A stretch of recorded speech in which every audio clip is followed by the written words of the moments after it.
Fala, meus amigos, tudo na paz? Meu nome é Herbert e eu estou aqui para mais uma aula de Sociologia e hoje nós vamos entender como que os componentes indígenas e africanos contribuíram para a diversidade cultural brasileira. Vocês vão perceber que toda essa miscigenação foi extremamente importante para a cultura brasileira da forma como nós conhecemos hoje. Entendendo um pouquinho o contexto histórico. Bom, não se sabe, ao certo, o número de indígenas que habitavam o território brasileiro. Acredita-se que seja algo em torno de 2 a 5 milhões. Sabe-se que a população ameríndia se dividia em dois grandes grupos, os tupi-guaranis e os tapuias. Bom, nessa imagem vocês conseguem perceber as várias etnias indígenas no decorrer do litoral. Os indígenas viviam praticamente da caça, da coleta, da pesca, embora vários grupos já dominassem a agricultura, principalmente os tupis, que cultivavam feijão, milho, abóbora, mandioca. Da mandioca se extraía a farinha, alimento que se tornou extremamente importante na colônia. Em linhas gerais, os índios foram submetidos às diversas formas de violência, sejam elas físicas, como as tentativas de escravidão, as várias doenças que foram transmitidas pelos portugueses, ou culturais. Do contato com o europeu, originou-se uma população mestiça, os mamelucos, os caboclos, presente de maneira importante na formação da sociedade nacional. Bom, vamos ver agora quais foram as diversas contribuições indígenas. Primeiro, a miscigenação. Grande parte da formação da população brasileira deve-se às sociedades indígenas. É importante a gente relembrar que o povo brasileiro é fruto de uma intensa miscigenação, e não apenas dos portugueses, mas também italianos, alemães, holandeses, espanhóis. Todos esses europeus vieram para o Brasil, migraram para o Brasil entre os séculos XVI e começo do século XX. Também dos africanos, diversas partes da África, diversas etnias, e os ameríndios, as várias etnias indígenas que tinha aqui no Brasil. Vamos ver quais foram essas contribuições. Os índios eram profundos conhecedores do território. Tornaram-se grandes mestres, grandes professores dos europeus durante todo o tempo de colonização. A sobrevivência do europeu só foi possível graças à observação dos indígenas. Eles observavam o que poderiam comer, as técnicas de caça, a locomoção pelas florestas tropicais. As florestas tropicais eram muito diferentes das florestas europeias, como cultivar a terra. Tiveram que aprender a sobreviver com os indígenas nos trópicos. Era muito diferente o nosso processo do processo que era lá na região temperada. Esse processo ficou conhecido como tupinização. Decorrido mais de 50 anos da chegada dos portugueses no Novo Mundo, já se podia encontrar núcleos populacionais que combinavam a cultura europeia com a cultura nativa. Nessa região, os mamelucos eram a maioria, em geral, filhos de pais portugueses e mães índias. Os mamelucos, que é a mistura entre portugueses e indígenas, tendiam a falar tanto o português quanto a língua nativa. Esses mamelucos eram responsáveis por ajudar os portugueses que estavam chegando a conhecer as novas terras. A prática indígena de ajudar os vizinhos em construções, hoje é conhecida como o mutirão, e foi aderida pelos portugueses. Então, quando tinha que tocar uma lavoura, quando tinha que cortar pau-brasil, quando tinha que trabalhar nos engenhos, reuniam todo mundo para poder ajudar. E essa prática faz parte da sociedade, da classe média, principalmente da classe mais pobre até os dias de hoje. A questão da vestimenta. Os portugueses passaram a usar cada vez menos roupas, por causa do clima tropical, e também das reclamações dos indígenas do mau cheiro. Os portugueses não tinham o hábito de tomar banho todos os dias. Eles tomavam banho ocasionalmente, como era costume na Europa. Já os indígenas tomavam banho todos os dias. Primeiro pela questão do clima muito quente, então eles suavam bastante. Os indígenas passaram também a cobrir as suas partes íntimas, já que era comum andarem nus. A língua. Até o século XVII, a maioria dos habitantes do Brasil falavam mais o tupi do que o português. Isso aconteceu porque os jesuítas precisavam se comunicar para poder catequizá-los e elaborar uma língua geral, que era formada por vários vocábulos das línguas tupi. O Marquês de Pombal, durante o século XVIII, proibiu a utilização da língua geral.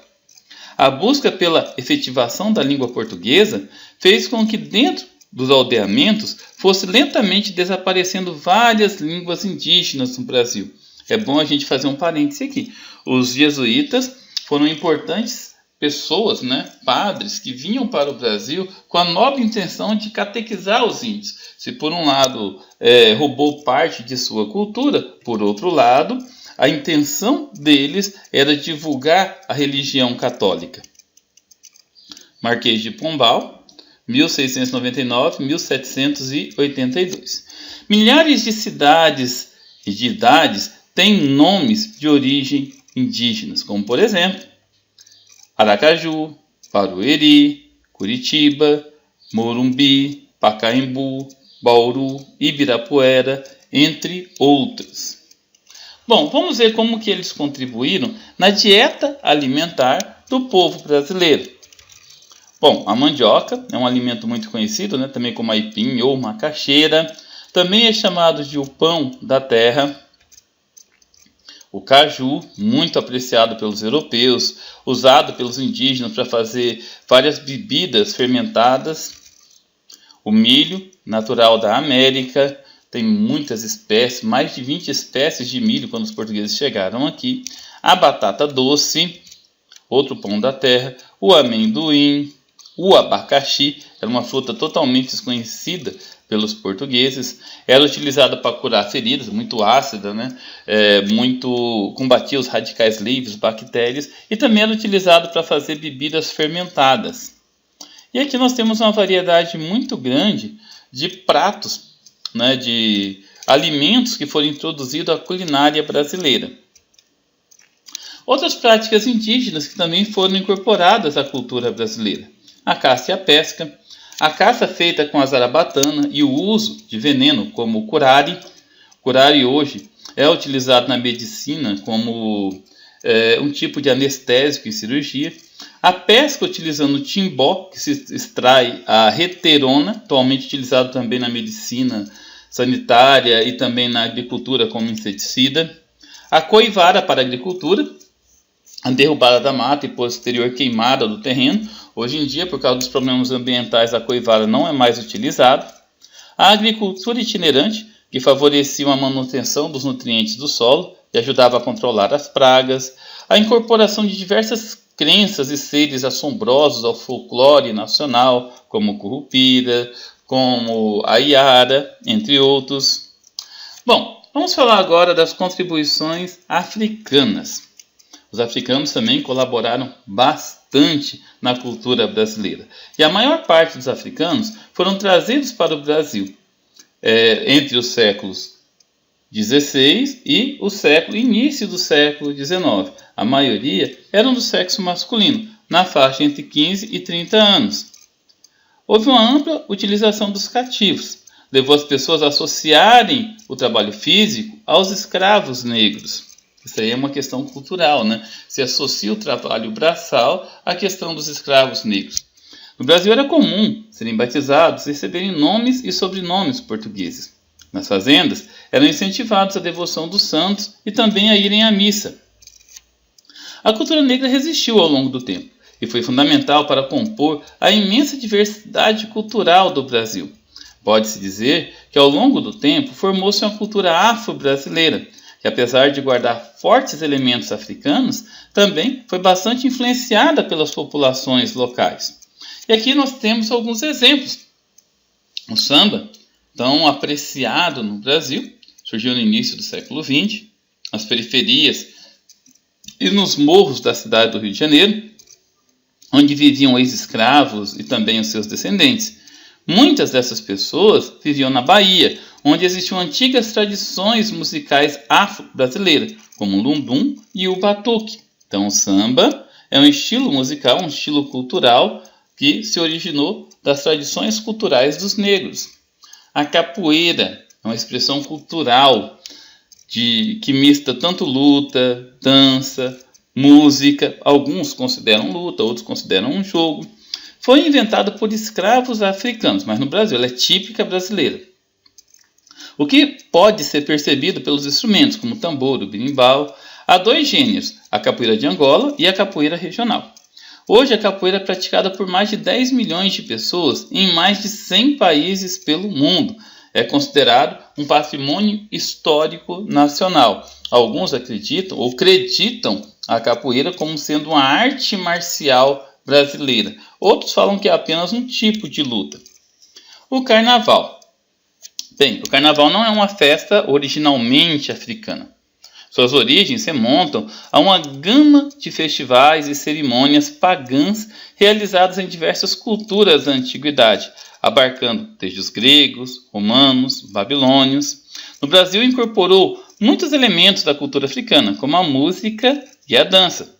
A comunidade africana incorporou uma nova modalidade de samba, o samba enredo. Carnaval quer dizer a festa da carne, por isso que também é considerado uma festa pagã.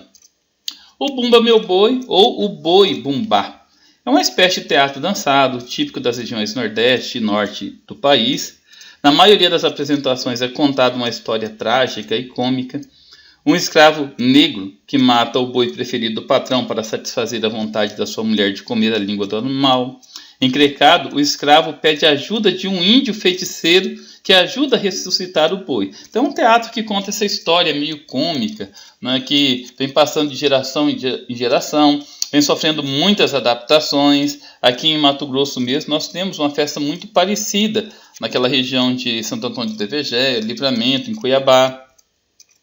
Nós temos outras manifestações, como no Maracatu, em Pernambuco, o frevo, em todo o Nordeste, principalmente na Paraíba, o jongo, ou a dança de roda, a congada, a dança do Congo, o tambor de crioula e assim por diante.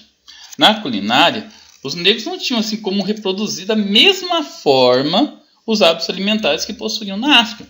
Por isso, incorporaram muitos alimentos e também muitas práticas que já existiam na África eles incorporaram ao que já existiam aqui no Brasil, inventando novos pratos. Na verdade, eles incorporaram, por exemplo, a pimenta vermelha, como a pimenta malagueta, a pimenta calabresa, o dendê, o quiabo, o bife acebolado. E aqui nós temos exemplo, né? O acarajé, que virou patrimônio nacional, o vatapá, o sarapatel.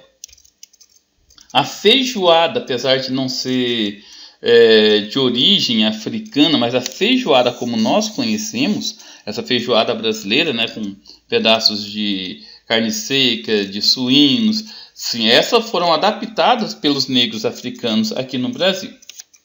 A linguagem e a religião.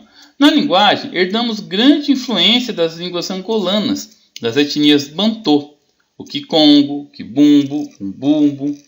Por exemplo, alguns nomes que são comuns aqui no Brasil, que é de origem africana: bunda, caçula, cachaça, cochilar, marimbondo, moleque, quitanda, sunga, xingar, entre vários outros.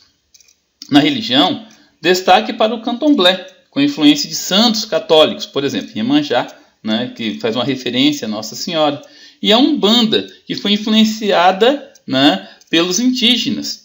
Foi influenciada pela religiosidade dos indígenas, do catolicismo e também do espiritismo francês. Ela dá uma ênfase muito forte na luta entre o bem e o mal. Tem a questão do preto velho, do caboclo, da pombagira.